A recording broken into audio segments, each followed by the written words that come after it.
Good evening. Welcome to our first in a series of 7 evenings dealing with experimental ideas in architecture. I hope that most of you received these mailers. Have you? Have they come out in the mail? Not any of you? So it was through the newspaper article that you came? Those of you who aren't SCI-Arc people? Well. David Gray. Okay, well, that's good. That's why we're all here. Right. Okay. Well, if you haven't seen our mailer, perhaps some of you will be getting them in the mail, but David Gray will be our first speaker this evening. The second speaker will be Zvi Hecker, who is an architect planner from Israel, who works in what he calls polyhedric architecture. The third speaker, Zvi Hecker will be on November 2nd. These are every week now for 7 consecutive weeks. And our third speaker will be Jack Park, who is a solar and wind consultant, who will be speaking about alternative energy systems.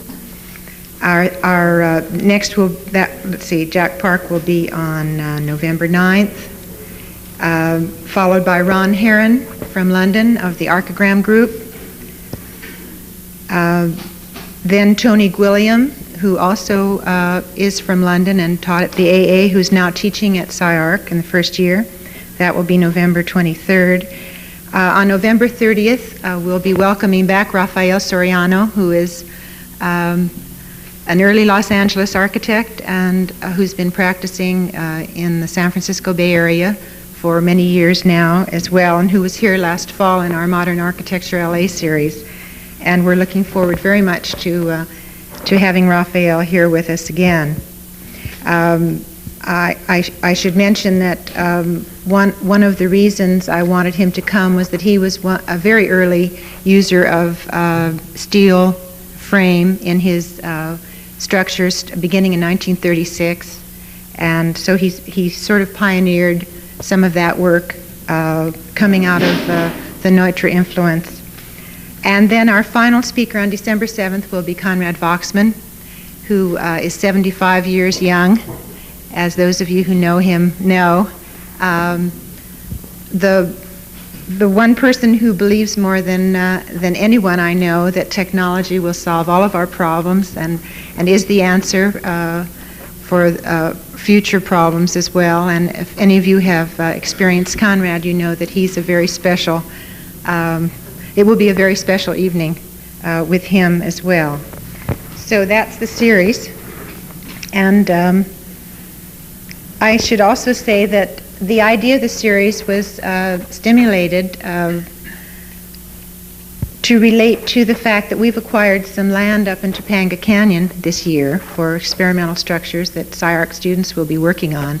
So all of this kind of ties together with trying to stimulate some thought and some energy for projects that we hope will be coming to fruition up there as time goes on. I'd now like to introduce our speaker, David Gray, who was born in Seattle and went to school at the University of Washington, graduating in 1964. He spent 2 years traveling in Europe and working with Rudi Dornach in Germany, and then Frey Otto, helping to design the Montreal Pavilion for Expo 66. When he returned, he did his master's work at Berkeley in 67, practiced in Seattle, designing and building projects, and then was brought down to Los Angeles to teach at USC when Jerry Wasbach was assistant dean there, and taught at USC until spring of this year, and this semester has joined the SCI-Arc faculty teaching first year. He's presently involved in his own practice, again designing and building his own projects, and I'm very proud to introduce to you David Gray.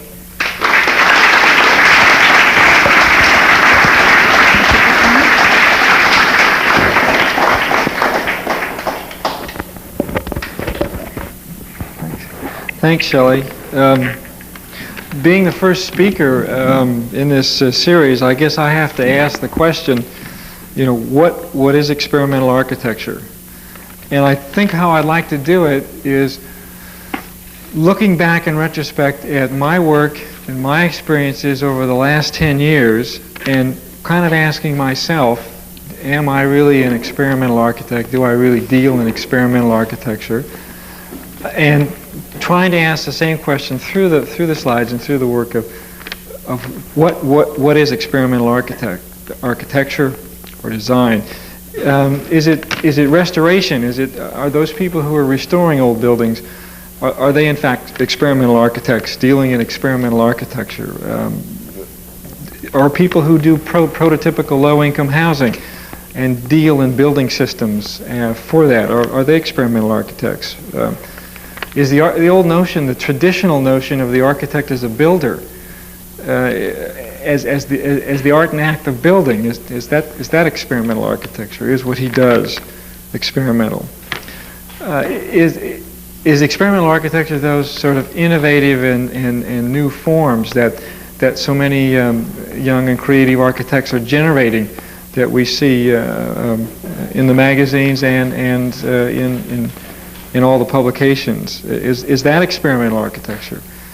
And finally, I will show you some examples of experimental architects who deal in construction and structure through the Institute of Frei Otto's and the new Pompidou Museum in Paris, which is so popular. And then I think what I will try and do is, I also talk about the architect as an educator, is in fact that architect who is teaching innovative ideas to students is in fact he the experimental architect. And then I will make some sort of attempt to give you my opinion, and knowing who follows, they will then present in the next 7 weeks the balance of the cases, and it will be summarized by that venerable and dear man Conrad Boxman. So I will begin this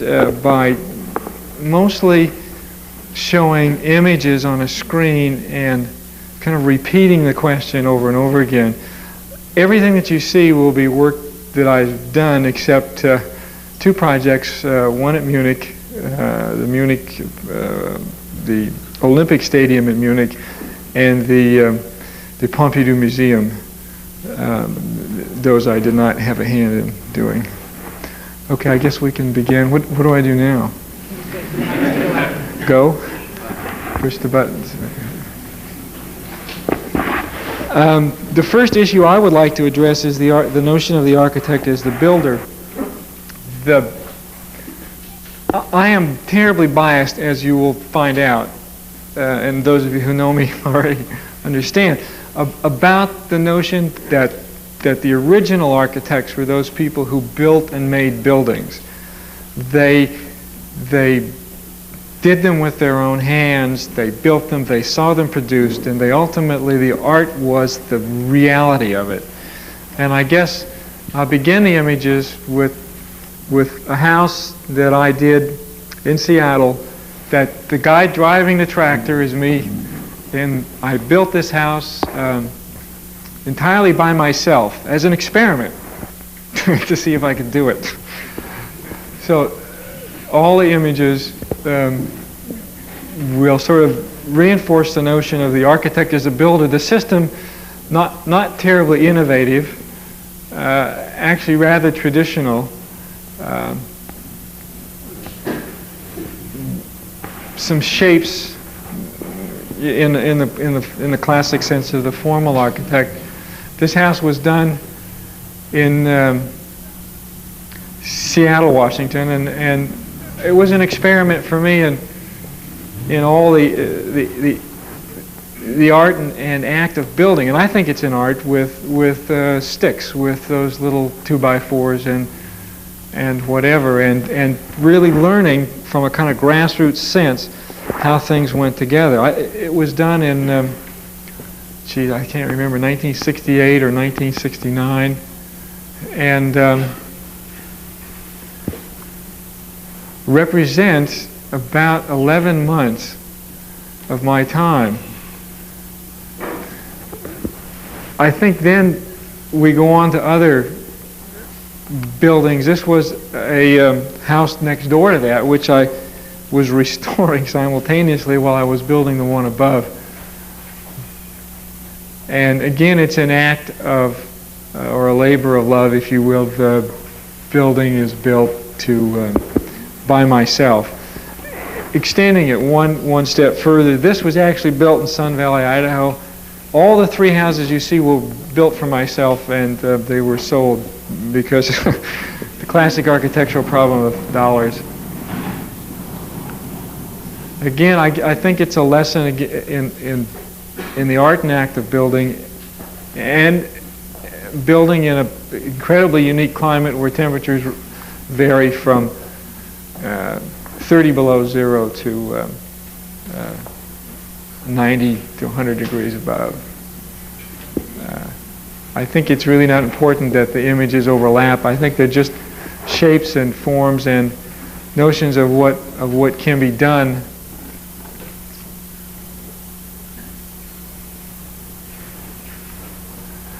Again, the building, the notion of building it, and this is, I hope everybody understands, this is more than directing the building. This is the pounding the nails, digging the ditches, the pouring of the concrete, and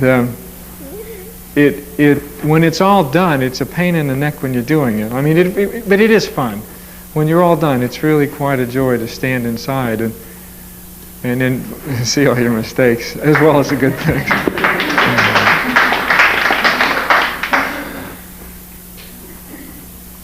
This, again, is done in Sun Valley, Idaho, where I resided for a very short period of time. The next is the notion of the architect as the experimenter in low-income modular system housing.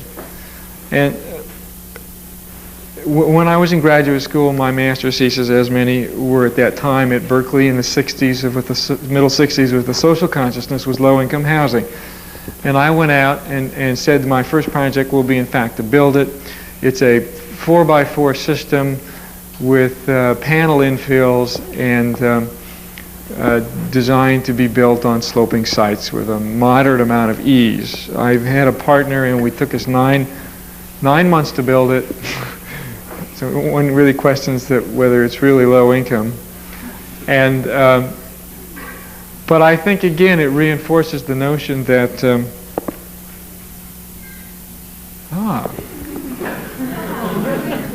now I have to figure out what's what. Well, let's try one more. Anyway, the house is obviously oriented in the other direction on the site.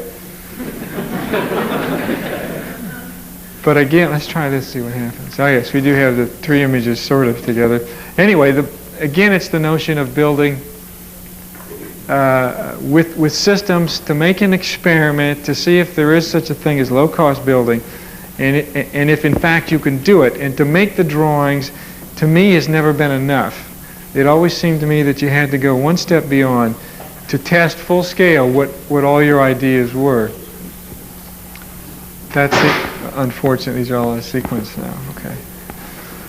The next step is the notion of the architect as a restorer of what's built and what's existing of value. This is in Seattle's Pioneer Square, and I think if you all read Home Magazine, you will have seen the pictures in the magazine of the buildings that were shown there. I think that I was involved in at least 2 of them or 3 of them. These are 2 buildings that I bought in Seattle, Washington, and restored myself. They're in the Pioneer Square, and they were the 3rd and 4th buildings in the area to be restored. In Seattle now, if you're not familiar with it, the Pioneer Square area is historically one of them, not historically, it's historically restored. It is, in fact, one of the prime examples of historical restoration. It is one of the few areas in any part of the country where architects acting as independent people, not with planners and not in consort with anybody else, one man, going out and investing his money and his time and his energy to make a major planning change in a major metropolitan area. And I think it's an enormously valuable lesson for all of us to never underestimate what we as designers and architects can do, and as builders and as entrepreneurs involved in a system, what kind of an impact that we all can have. And these buildings in total were done by 4 people, of which I was one. The ultimate result was a major change in the growth pattern of an existing city. And I think that as an example can be applied to many other cities and many other places in the country. So the question goes back again: is this experimental architecture? Is it architecture that is experimental in the sense that it impacts the future of growth? Interesting enough, it was a flop house. I don't know if you can see the skylights, and the rooms were 12 by 12, and they were broken through to make these architects' offices. The building itself ultimately was supposedly Jack London slept here, but then I think every building in Seattle says that Jack London slept there before he went. There was an interesting article about him in the Times recently, but he did spend some serious time carousing in Seattle. And this was supposed to have been a whorehouse, so I assume he spent some serious time.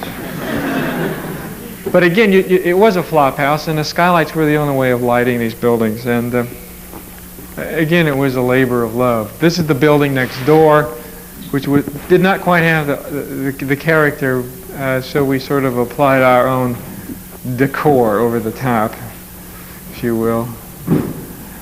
The next question I would like to ask is the architect as designer, as the traditional role. Is he not an experimenter?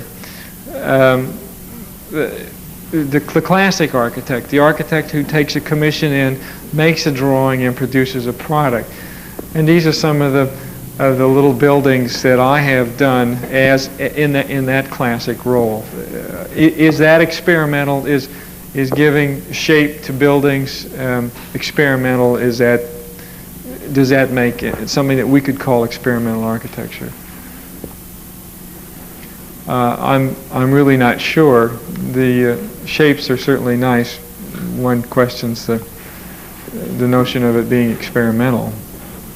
It's a lot of fun. It's one of the real joys of being an architect, is being able to make all these really nice shapes and building them, hopefully, ultimately, somewhere. This is in Malibu. Will be built in Malibu.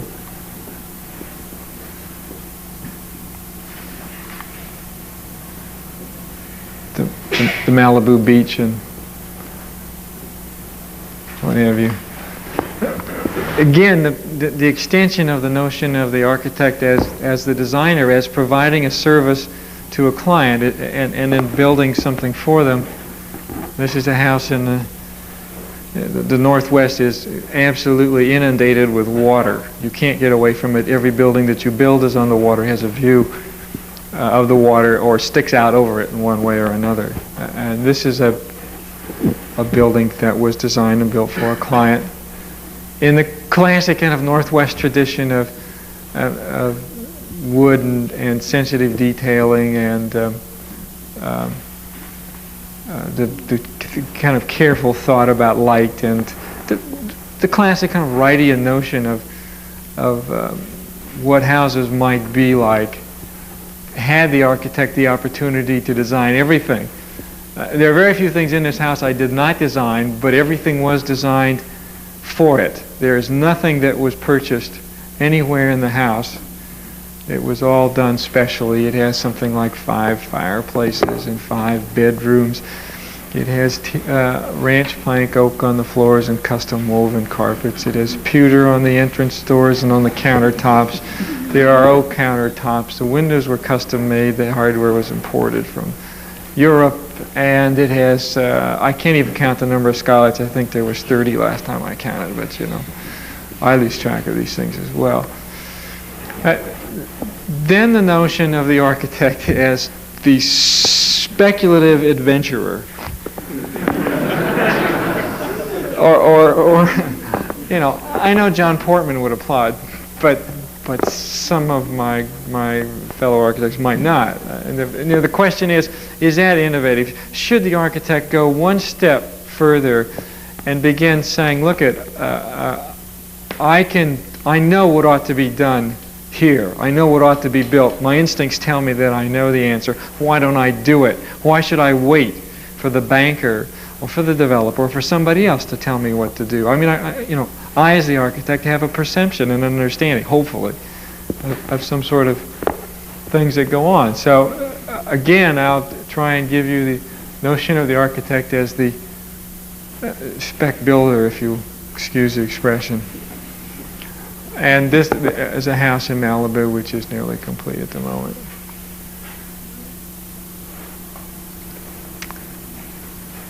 Again, I'm just really interested in images. Again, the notion of the speculative building. I mean, going out and trying, this has concrete columns and glulam beams. Not a really new idea. Shingles on the side and it sticks out over the water. But it's and is relatively simple. But is it in fact an experiment? Is it a nice next step to getting hold of the act and art of building in a manner that you can start making some significant impact on the environment in a very positive sort of way? You can question that in some of these images, whether they really do that or not, or whether they ought to be built. But the involvement, I think, is really the issue that I would like to raise as potentially being experimental. Every architect started out most of them architects start out designing homes, and the first homes you get involved with are always the ones for speculation. You don't always get the custom clients. And this is a little speculative house that two of them that were built in Juanito that are nearing completion at the moment. And they're not genius, but certainly they're an attempt to do something with the site. And is this notion experimental? This house, I don't know what to tell you about this house. This is mine, and it's a mess. I can't even probably tell you the problem. That white streak that you see over there next to the skylight was because the building department wouldn't let me continue the skylight. The foundation of the house was built 8 years before I got there, which has a tendency to limit your palate. The house was supposed to take 3 months to build. It still isn't finished. That's been since January. It does have a nice view, however. It's eclectic and whatever. It'll be a nice place to live. It has a dynamite view.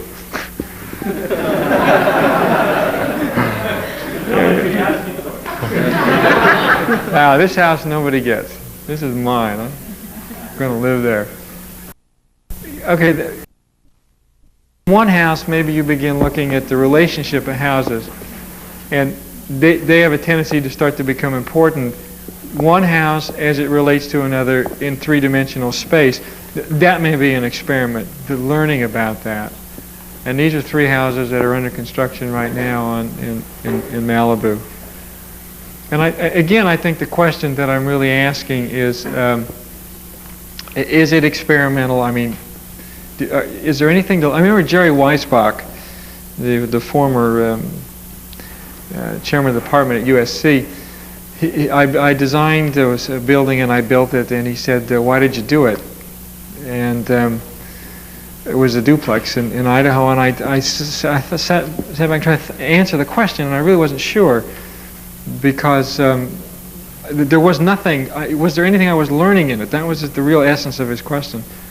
And I looked at it really hard, and I wasn't really sure there was. Then you have to begin evaluating, was it really worth doing?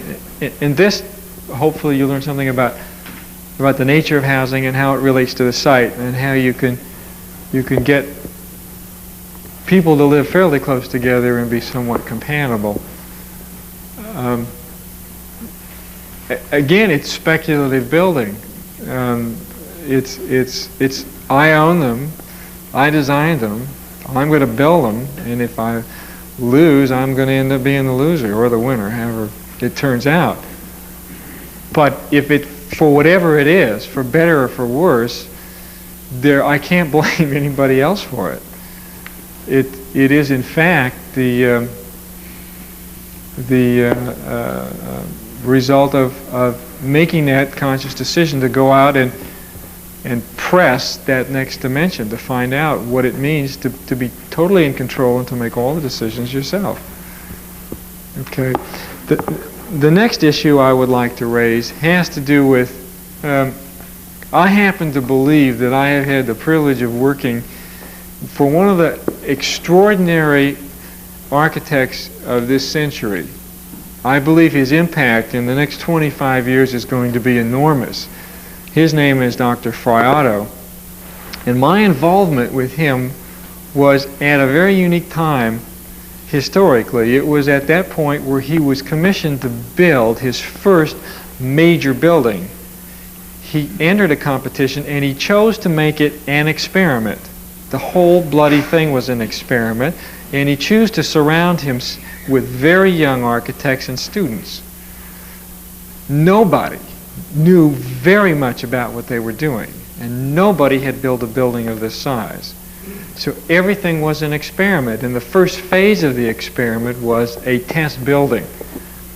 The test building was built in Stuttgart, Germany, and it ultimately became the home of the Institute for Leichte Flach and Tragwerke, which translated as the Institute for Lightweight Long-Span Structures. Goods, is that right? That's close enough anyway. And the question is this an experiment? Does it deal with people who are going to live in it? And does it deal with, or does it just deal with structure and the notion of structure and some innovative analogs from looking at biology? So let's go through and see. Certainly it's innovative in its shape and its use of structure as membranes in tension. It's innovative in its method of construction. It's innovative in its use of interior space. The doctor is bracketing these two, this central photograph. It's interestingly enough, in the center photograph, you will see the membrane as it was done in Montreal. The two right and the two left, Otto could not figure out how to cover the thing and keep the water out. So I don't know if you noticed, but you did see some shingle things that I designed. Hard to tell. but he ultimately came to the conclusion the only way he was going to keep the water out was the age-old notion of shingling the roof, and the roof is in fact shingled and made out of wood, which is pretty hard. Can we focus the right one? Yeah, thanks. Pretty hard to tell from the photograph. Okay. But I think, is it in fact innovative? Certainly structurally it's innovative, and constructionally it's innovative and experimental. Believe me, it was experimental. The first test, it broke, literally, and had to be reevaluated and redesigned. The engineering was indeterminate at the time, and there was only sort of approximations that could be made about what was necessary to pre-stress it. But an incredibly exciting building, and certainly perhaps I think an experimental building.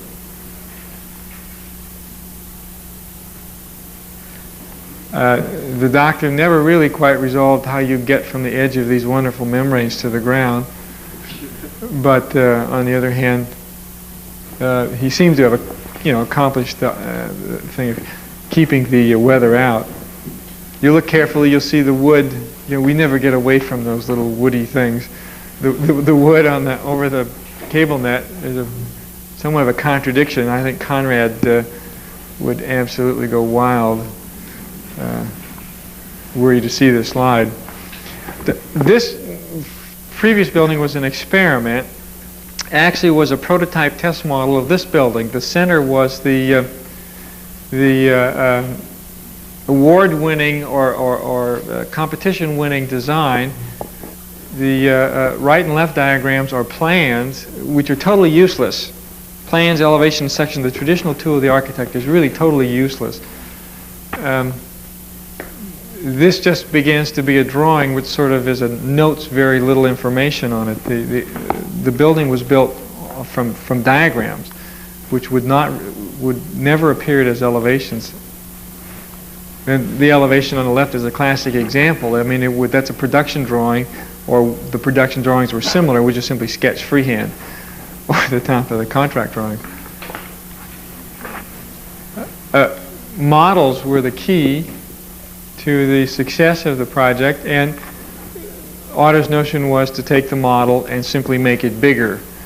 And the problem with doing that was the experiment and the fact that he was dealing with highly pre-stressed membranes and some other concepts in structure and construction. This 3 slides will always make me somewhat humble. I probably have 800 hours in this model. Amazing, because this model was simply photographed and blown up full scale. And that's all it really amounted to. But you have to add, this building was done 10 years ago. And it was actually designed in 1966. And nothing was known about these kinds of structures, and it was all done by kids working in his institute for 75 cents an hour. Although Otto was very devious, he did figure out a way that if you worked more hours, your rate per hour went up. So as you approached 100 hours a week, you began making almost $2 an hour, which was fairly impressive. Relatively speaking at the time. But the notion of construction, I mean, when you looked at those sticky things that you saw earlier, and you see these things going up on poles and membranes and people suspended 30 and 40 feet on these light filmy things, you have to begin asking the question, is this an experimental building? This was in Montreal, 1967, the Expo, and I think the most innovative building that has gone on maybe perhaps since Auguste Perret's concrete building or some of Gaudi's things 50 or 60 years ago. Again, the images are really what I'm showing, and the images have to sort of impress upon you what the nature of the building is, because it would take much too long to explain all the... I guess that must be the end, and then we'll do the next projectors. It was an enormously invigorating experience working there, because nobody knew what was going to happen, and nobody knew how it was going to happen. And every step was literally an experiment. Oh my God. Just stand in the light. I can't stand it. It was terribly exciting because, as I said, everything was an experiment. All the connectors of the membrane to the mesh, from the mesh to the cable to the mast. Nobody really knew what was going to happen when they blew it up the 10 or 15 times that they did do it.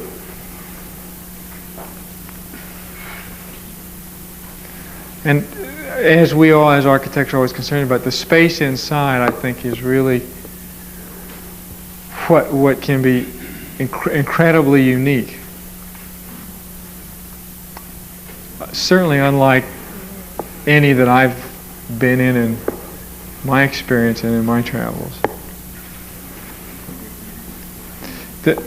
Then I think we jump to Munich, a building which I did not work on, but which is an extrapolation or the next phase or an extension of all the ideas that were generated in Montreal.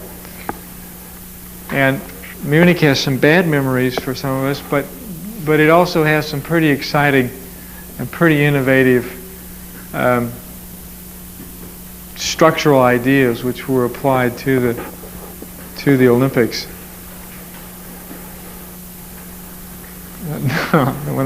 The stadium, the notion of how you hold a membrane up. The construction,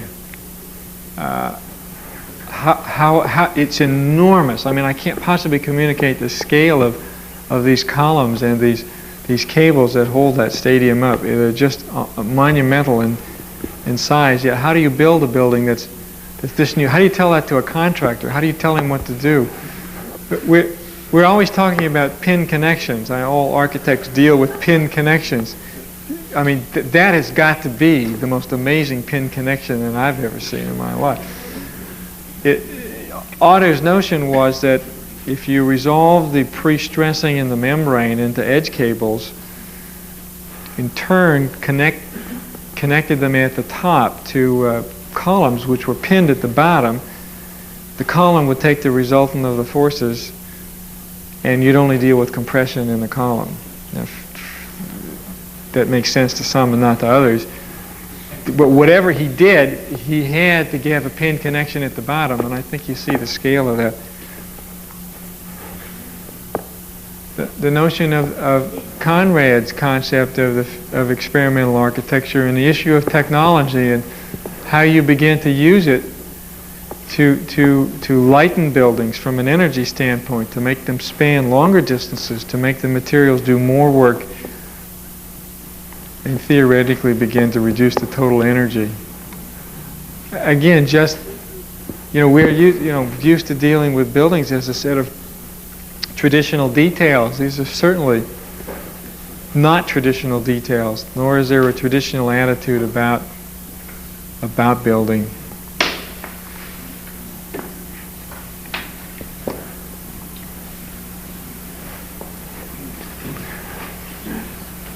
I think just shapes and images and forms that emerge out of Dr. Otto looking at the notion of the soap film as a phenomenon in nature, and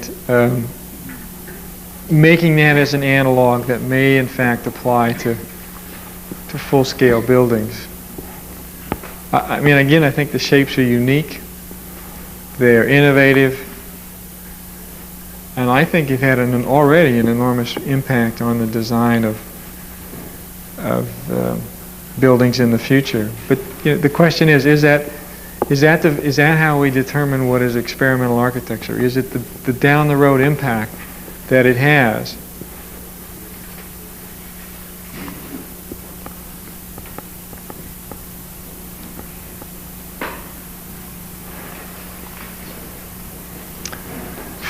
Finally, not finally, but inadvertently or inevitably, we have to come to this building, the Pompidou Museum, backwards as it may be in this frame, for those of you who have been there. Is that an innovative building? Is that experimental architecture? I mean, have you ever seen it before?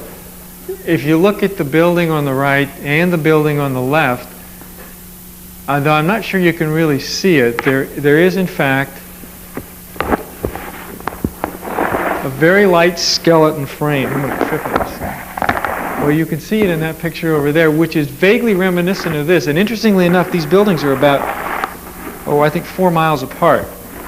The building on the right and on the left is being restored in a very unique way. What is happening, I think, in Paris is that they are demanding that the classic buildings be saved, but the interiors have structurally and from every other standpoint deteriorated. So it becomes essential that they save the facade, gut the building behind. There's nothing behind these buildings, nothing but the vertical wall. They come back in, they reinforce it, and they build a new building behind it. While they're doing that, they have this skeleton on the outside of it, which holds the building up and allows the workers access to it. And I don't know where Mr. Rogers got the idea for building this building, but there is some vague resemblance. And the question is that in fact an experimental building? It certainly is unique. and it's peculiar to somebody else's perception of what a building ought to be. I feel personally, for better or for worse, this building will impact most young architects for the next decade. And I think that you will find people doing buildings which put the bones of the building on the outside and put the skin on the inside. And I don't know, is it an experiment? It certainly is unique. There's an enormous amount of care and affection and attention for every joint and connection in this building, whether it's from a standpipe for a fire hose or a connection for a truss. One would argue maybe the experiment is the juxtaposition of this enormously unique building in this incredibly traditional part of Paris. This little membrane structure is in the patio in front of it. But you begin to see the environment that this building is in. It is, to say the least, not consistent.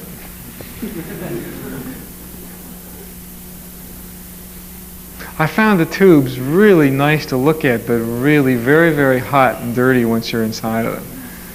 And I was most disappointed in the reality of the tubes.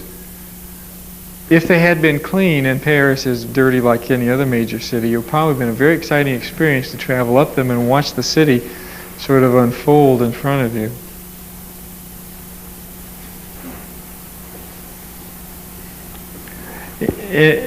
It is, in fact, though, a very, very, very exciting building. And I think that it is essential, I think, for most young architects to make their pilgrimage to Paris. They'll go there anyway, and to see this building.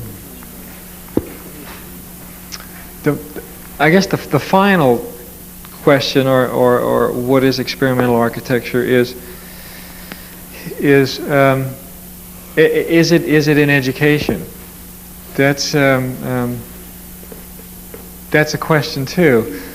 The following represents two projects which I did, one at Berkeley and one at USC, where we took the notion of membrane structures and built,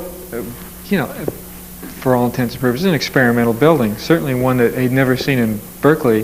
This was built in 1967, so it was, for a radical campus, it's a pretty radical building.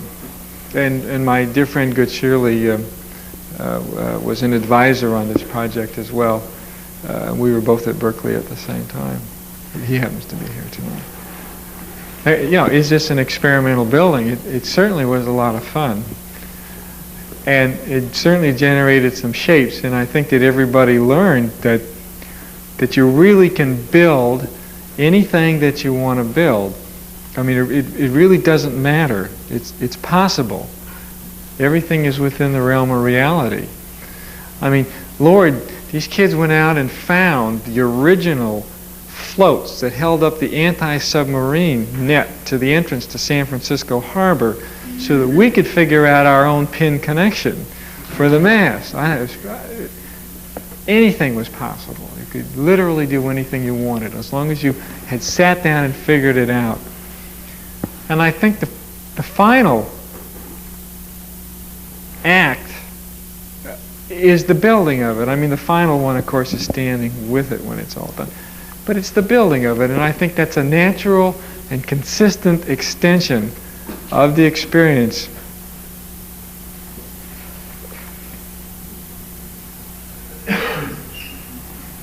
This building was a major stop for Head Start. That was a group of kids they brought. This was on the border of the Oakland ghetto, of course, and the kids all came up there. They reveled in this building, and finally Gerald McHugh, who was then chairman of the department, made me take it down because he was afraid they were going to get sued from one of the kids falling off, which of course they never did. But this was before the kids got on it.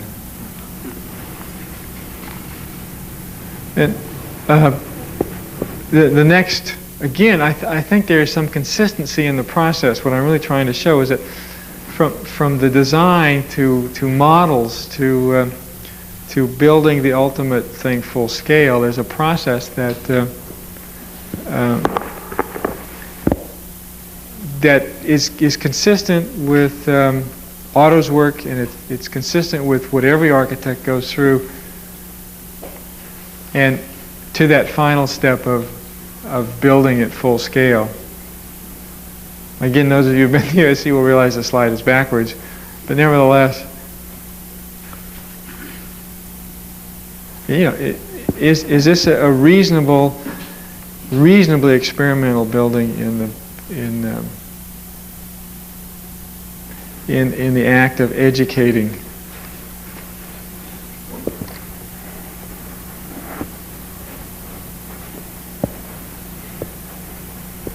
The biggest criticism of this building was the telephones were too fat. They were out of proportion relative to what they seemed to be holding up. That was by one of the USC faculty. Conrad Waxman, bless his heart, I will never forget it, sat underneath this for 4 hours one day and simply looked at me when he got all done and said, "This is a very elegant building." And although I did not design it, I only helped to build it. It seemed to me that was an enormous compliment coming from one of such venerable experience. But finally, I think what I think is experimental architecture has almost nothing to do with the building itself or what it looks like or what the image of it is in the end run. Seems to me what I really relate to most is the act of building, that you can build anything that you want to build, and it can be as experimental as you want it to be or as innovative as you want it to be, but you have to be involved in the act of building. And this energy that's generated during these kinds of process seems to me the exciting part of what is or could be experimental about architecture. The notion of architects, designers, or creative people who deal with buildings actually building the buildings themselves, having to deal with and solve the problems from concrete to whatever, having to figure out how to put it up, how to make it, and have it come in reasonably. I mean, there's technology at its height, you know. I mean, you gotta understand that these kids have never dug a hole in their life. This guy on the right didn't even know how. He thought he was a mole. You know, that's you won't see in this country ever again 25 people putting up a telephone pole at one time. There's got to be a better way. But you know, when you don't have a ladder that's long enough, I mean, there's a lot of pressure on you to get things done, and you know, innovation, you know, is what this game is all about, I suppose, and that's certainly was an experimental system. But I think that I mean, really back to the days of chain gang and slave labor, but I don't think there's one student that took part in this that didn't actually get, you know, kind of very, you know, everybody's at the bottom on the left waiting for the guy to fall. When he falls, everybody will run. Nobody will go to help him. He didn't fall, fortunately, but I think this is what I think it's all about. And you got to ask the question, is this, I mean, you knew this slide was coming. Everybody had to know it was going to be there. I mean, is this an experimental building? The Watts Towers, you know, the Lord only knows. I think it is. You know, but I think that when it's all said and done, that it's the people that actually go out and do it. The doctor in the middle standing on his building in Munich with his hands in his pockets, wondering whether the damn thing is going to leak. And Conrad on the right receiving a meritorious award, and Otto telling him that that he ought to, you know, the Lord only knows what he was telling him. But the notion that and you get to hear from this great man, but the point is, it's that these people are actively involved in the art and the act of building beyond just making statements or images about it. You know, the question is, who is more relevant? This guy who just was having a wonderful time making his building that he invented, or everybody else? And I think the final question is, when it's all done and you ultimately stand in the middle of it, there's only one person that really knows whether the experiment was a success or a failure, and I think that's the person who invented it. Thanks.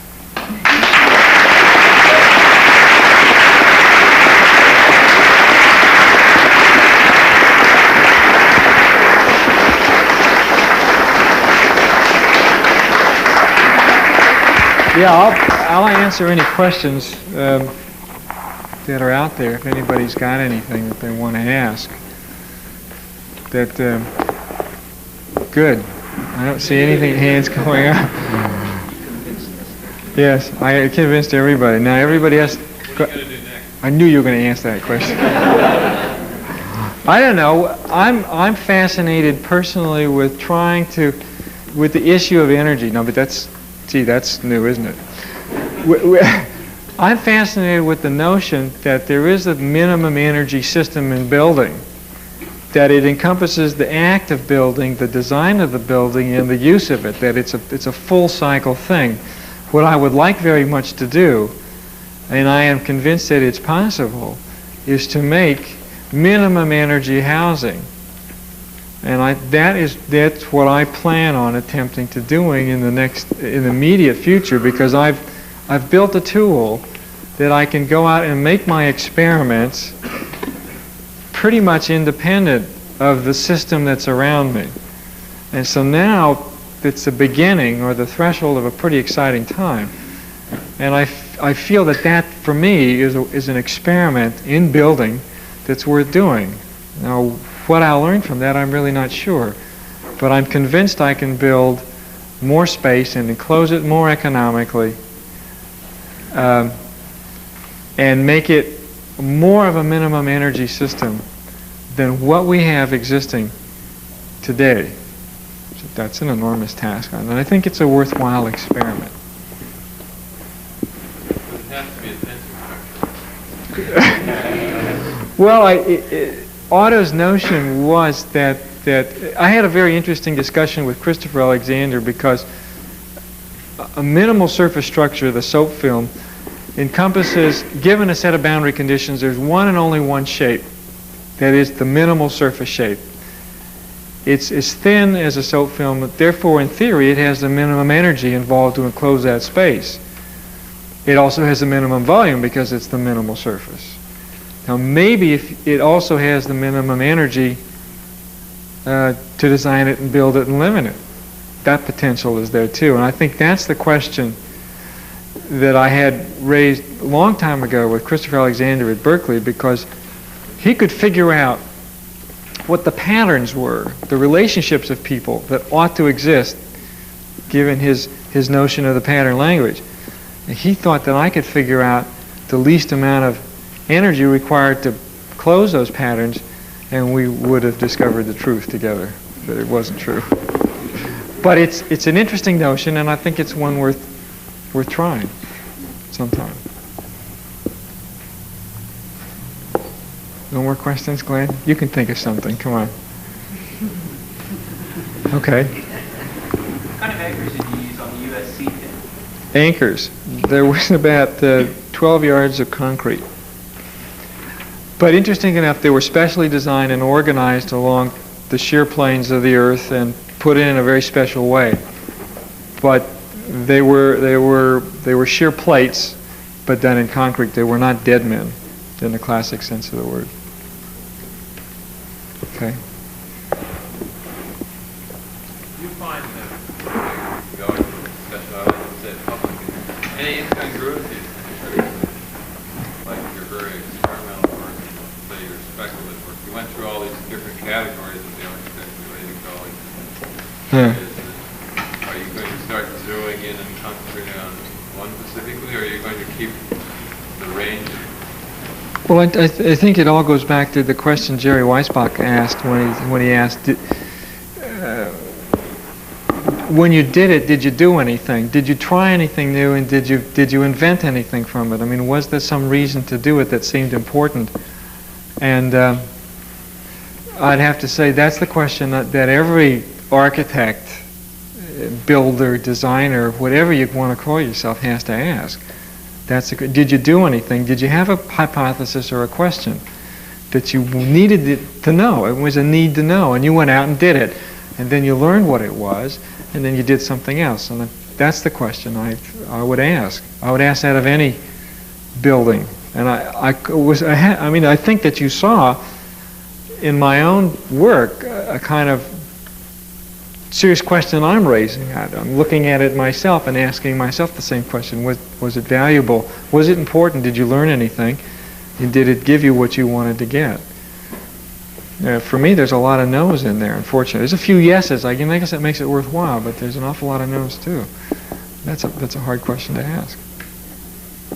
You said when he was working with Frey Otto, the composition, he entered it as an experiment.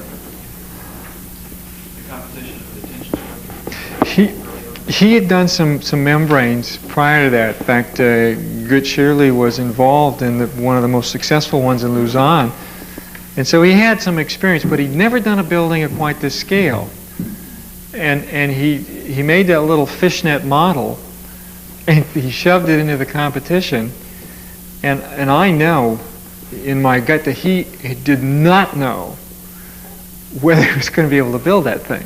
I mean, I know from what happened because I was involved in everything from that point on. I know that there had to be enormous points of insecurity and genuine fear that the damn thing would fall down. And that's pretty frightening. So it was an experiment. It had to be when he did that. What do you think has been the most important thing that you have done?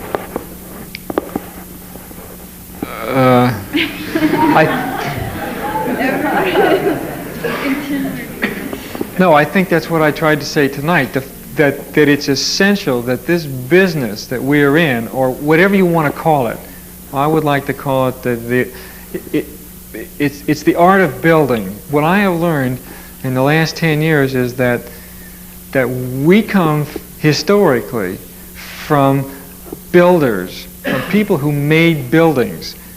And in 100 years, you can't tell me the architect of Chartres Cathedral, but it's certainly an enormous building and an incredibly innovative one and an exciting one.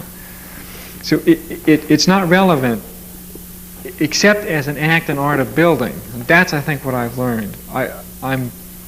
It is an art, and it's a creative art, and it deals with the notion of making something physical and three-dimensional, hopefully with some valid goals built in the world. I think that's it. 10 words or less? 25. What did you think of that pipe structure? The pipe structure? The one at the Pompidou Museum? Well, Conrad, Conrad Waxman said he thought the detailing was bad. And he is the master of the art of connection. There is no one that understands how things go together in space better than Conrad Waxman, and I would agree with him. But it is an amazing building. Every detail is thought out with an incredible amount of care. You really question whether it's a new idea, but it's certainly the first time you've seen it for a long time. And it's just an exciting building. Parts of it absolutely don't work. They're really failure. But in the final analysis, I think it's so carefully thought out, and the architects were so intensely involved in the act and art of building that building that it ultimately will impact the way young architects think for the next 10 years. At least, I mean, that's what I believe.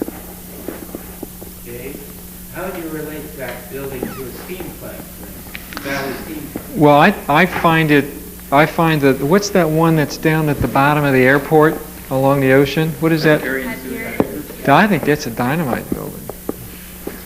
I find a lot of consistency in the notion of the two kinds of structures. I think Frank Gehry has sort of been trying to say that, only his examples I don't find very nice.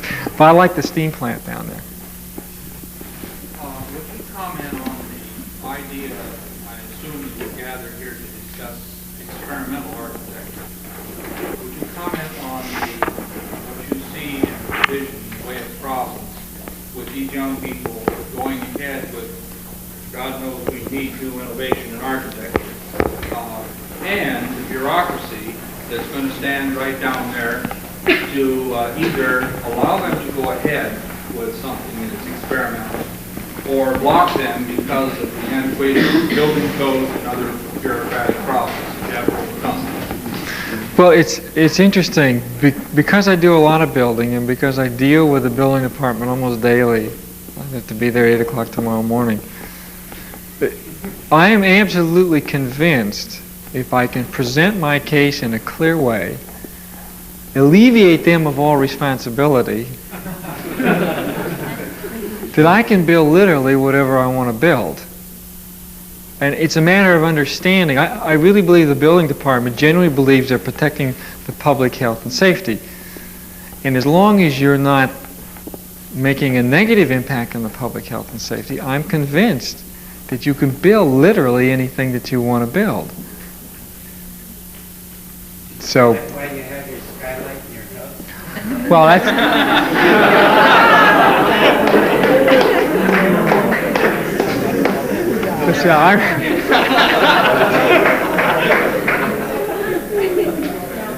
I'll wait till they check it off and I'll put it in.